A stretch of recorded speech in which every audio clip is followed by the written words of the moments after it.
You know what's worse than having a band put out, a handful of albums and then just disappear forever? A band that only puts out one album and then disappears forever. Just how grating that is to have like this one perfect or sometimes flawed album that you're like, I want more, give me more. And the band's like, nope, that's all you're getting. And you're just like, Now, sometimes this just happens to be because of a bunch of like, I don't want to say it's a super group, but like a bunch of musicians from other bands and groups want to come together and create their own band, and just through scheduling conflicts, or they just got out what they needed to do. It never happened again. So I have 10 albums here from 10 artists that's just a one and done. One album, they came, they saw, and they left. Before we get into it, I want to kind of say 3 right off the get-go. Just because I'm not as familiar with them, but they are very prominent in being the one and done album. The first one is The Miseducation of Lauryn Hill. I think everybody knows about that one. Very prominent R&B pop artist from the late 90s. Them Crooked Vultures, I think we all know about. As well as finally The Postal Service, Give Up. I know my partner loves this particular album and just cries about more. And for me, it's fine. It's just I don't really have too much to say about those. So I wanted to get those 3 out of the way because I know people would be saying, well, what about those ones? And I'm sure people are still going to say, well, what about these guys? But at least those were the 3 that I knew right off the bat. That's where they're from. Also, there's going to be, I think, about 3 albums, once I get into the massive list here, that people are going to be like, well, now hold on. And I'll get to those when we get to them. But this isn't in any particular order. This isn't like a worst to best kind of a situation. It's just these are the ones that I put in, and then I basically shuffle them all around so that, it's just through randomization of which one I'm going to be talking about next. So without further ado, let's dive into 10 one and done albums. First one up, we've got Storm Corrosion, the side project of many side projects from Steven Wilson. This one teaming up with lifelong collaborator of Michael Ekefelt from Opeth. The two have worked pretty closely together for quite a bit. Steven actually producing a lot of Opeth's albums, most notably Blackwater Park. So the two had always worked quite closely together, and each one sharing music back and forth. So it was really inevitable for the two of them to actually put down an album themselves. And at this point, both were in transitional periods of their musical career. I mean, Michael was leading Opeth away from the death metal and more into the prog sphere, and Steven was going off on his own, kind of transitioning away from Porcupine Tree and more to his solo work. So this album in and of itself is kind of an aeon flux. It's a album that is in transition in itself, and it's an album that surprised everybody. With Opeth and Porcupine Tree both being very big, loud, it was a little bit of a culture shock to hear a very somber, very experimental, very quiet album of Storm Corrosion. Now, the darkness and the menacing is definitely still found on this album, and you can hear so much of that darkness from Michael and the darkness and somberness from Steven, both on this in a very, very tangible form. But at no point do we ever have this big crescendo sound. At no point do we have this big bombastic presentation. Everything is very somber and very quiet. It reminds me of a very crisp and quiet autumn afternoon. And this album is terrifying at times, So yeah, I freaking love this album. I really hope to see Storm Corrosion come back for another one. But if we don't, we still have a masterwork on our hands. So yeah, let's move on to the next one. Galasphere 374. So this is an album that I'm not quite sure too many people are very well known about. For me, it is a masterpiece of progressive rock in the late 2010s, early 2020s. It really took a lot of what the symphonic retro prog was doing, but modernizing it a little bit more. It didn't lean so heavily on the symphonic retro prog, but it definitely has a lot of that big sounds, and I love the songwriting on this. I love how big and menacing a lot of these tracks are. There's only 3 tracks, 2 15-minute tracks, and I believe a 10-minute track, and all 3 are just beautiful. This is prog in its purest form, and yeah, unfortunately, it's just a one and done. We never got anything else from them. Now, I know that this album was released about 5 or 6 years ago, so there might still be some more gas in the tank for Galasphere, but at this time, there's only the one album, and man, they went in with a bang. If you haven't heard it by now, please do. It's one of the few albums that got the masterpiece status within my whole time here on YouTube. So do yourself a favor and go and check it out, especially if you're into this bigger style of progressive rock. Okay, it's time to go into one of the first albums where people are going to be like, well, hold on. And that is GTR. The one and done from Steve Howe and Steve Hackett, the big guitar masters from Yes and Genesis. And this is just their guitar-focused kind of side project. They only collaborated once on this album. This was kind of in the same era that like UK and Asia, with a lot of these like big prominent prog bands created this supergroup. And GTR was kind of like the final one of all these. This was like, I believe, 1987 that this album came out. If I'm wrong, people are going to correct me. But I'm pretty sure that this is one of the last ones of this big one. And I think the only other one that happened was Squack It. And again, I wanted to put Squack It on here as well. But I think GTR is a little bit more well known because it was captured at a time when, unfortunately, the mass populace was more interested in this style of music. I think Squack It came out just a little bit later on. But yeah, GTR, masterful work from two masters of the craft. Not a big fan of it, if I'm being perfectly honest. I think because they're so focused in on the guitar as a craft, there's some losses of harmonies and melodies and things like that. But it's still a great work, and if the two ever wanted to work together again, I'm not going to say no. Derek and the Dominos, Layla and Other Assorted Love Songs. Yeah, I mean, I'm not a big fan of Eric Clapton, if I'm being perfectly honest. I think he's kind of a shit kind of human being. But he did put out Layla, which is one of my favorites, synonymous with the Goodfellas. You know, the play out and the montage that the Goodfellas used with Layla. But I still love that play out. It's honestly the only track from this album that I come back to. And it was a one and done. Like, Derek and the Dominos never put out another album. And I wish I had more to say, but as I mentioned, Layla is the only track that I come back to. The rest is just kind of fine 70s soft rock stuff. Like, I'm not a big fan of it, but I know that it is pretty prominent within the one and done musical albums when we're talking about it. F-Rats, No One's Words. Yeah, this is another one. This one is an Israeli artist of F-Rat. Steven Wilson actually produced this album, and it is just stellar. Like, this is the best iteration of that more raw progressive rock that we got within like the mid-2000s, and I'm so surprised that they never came out with another album. This is another one that I would give like the full-on masterpiece status to.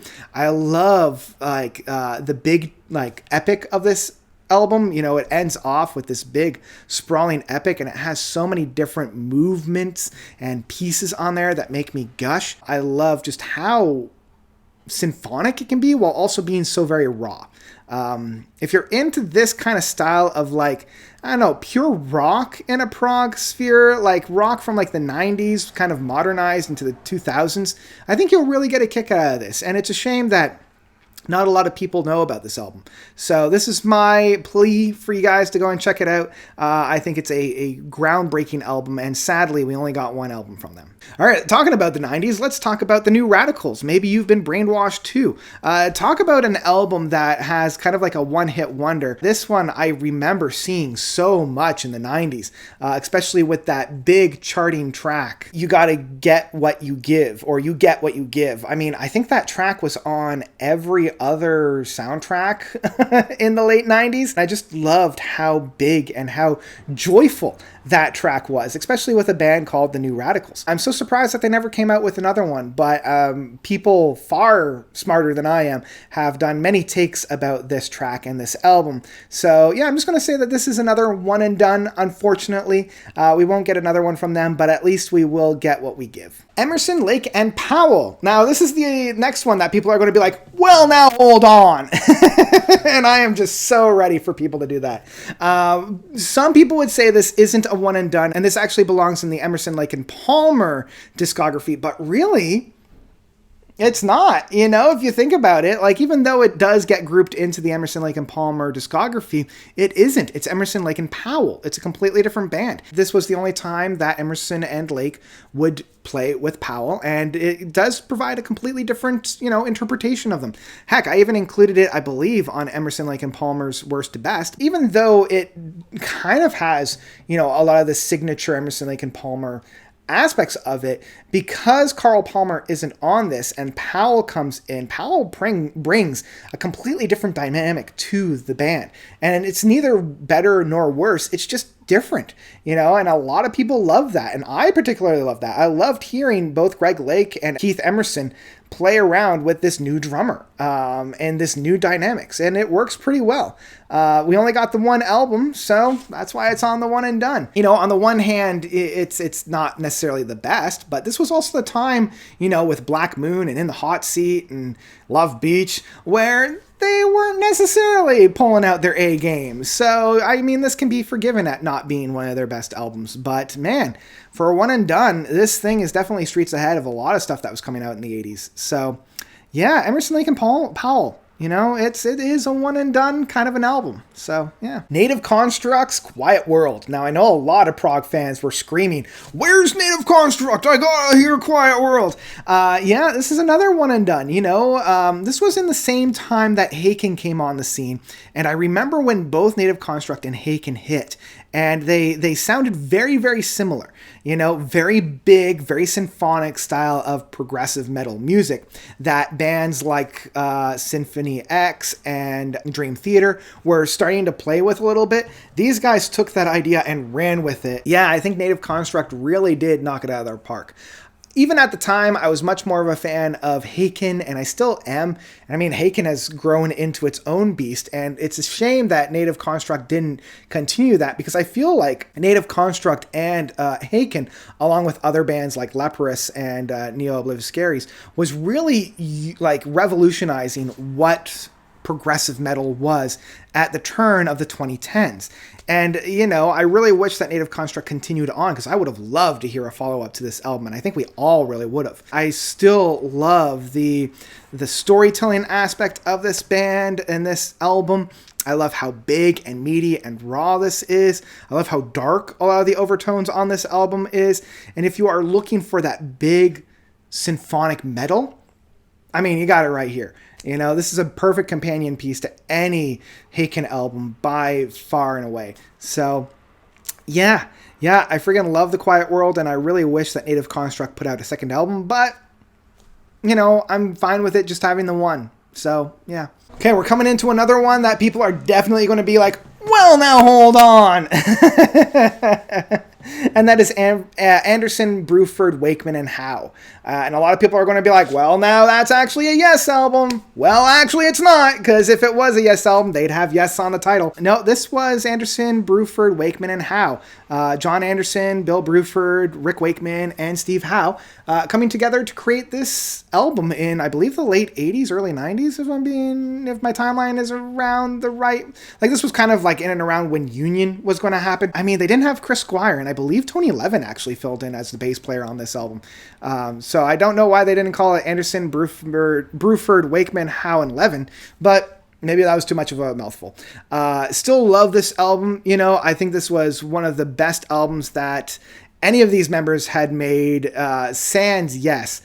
You know, like, I feel like if this had been a Yes proper album, it was probably going to be the best Yes album since probably Drama. Love this album. Love this album. And I love how each personality is really given the chance to bloom and blossom. I mean, this was a Yes album without all the Yes drama that was going on behind the scenes. They were just the four individuals that just allowed their chance to play. I think this is a great album from a conglomeration of Yes individuals that isn't quite a Yes album. You know, it's my favorite non-official Yes album.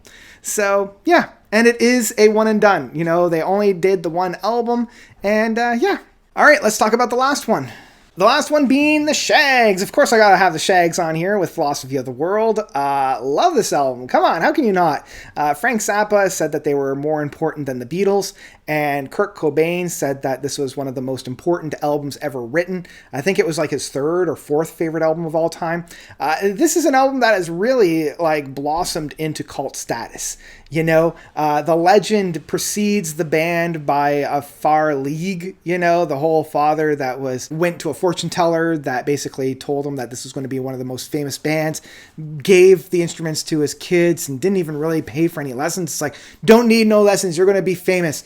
And he was kind of right. I mean, they're definitely more infamous than anything else. But yeah, it's quirky, it's fun, it's strange, it's avant-garde. If you like music that will definitely annoy your neighbors, crank this one up to 11, because that's what this one's going to do. So yeah, Philosophy of the World by the Shags. If you haven't listened to it now, give it a spin. Like, you just do it, you know, and bring some friends along just to torture them as well. Yeah, it's great. It's great. And that's all I've got. Those are my 10 albums, my 10 one and done albums. Which ones were the ones that I didn't include that you liked? As I already mentioned, I didn't want to talk about Squack It or The Miseducation of Laura Hill, Them Crooked Vultures, and The Postal Service, but I'm sure I missed a whole bunch of other ones. Let me know about those ones and your favorite ones from this list by commenting down below. I'm having a really kind of fun time doing these a little bit longer form videos. I hope you've been enjoying them as well. I hope you've been enjoying my I guess, August of classic prog. You know, once we get into September, that's it. I'm not doing them until next August, and I think it's going to be something I'll be doing year-round. But yeah, so I hope you guys enjoyed that. Let me know all of your thoughts about this, commenting down below. If you like this video, give it a thumbs up. If you haven't already, subscribe so you don't miss a video of mine. That's all I've got. So thank you all so much for watching. As always, you guys are definitely the best. And until next time, notes out.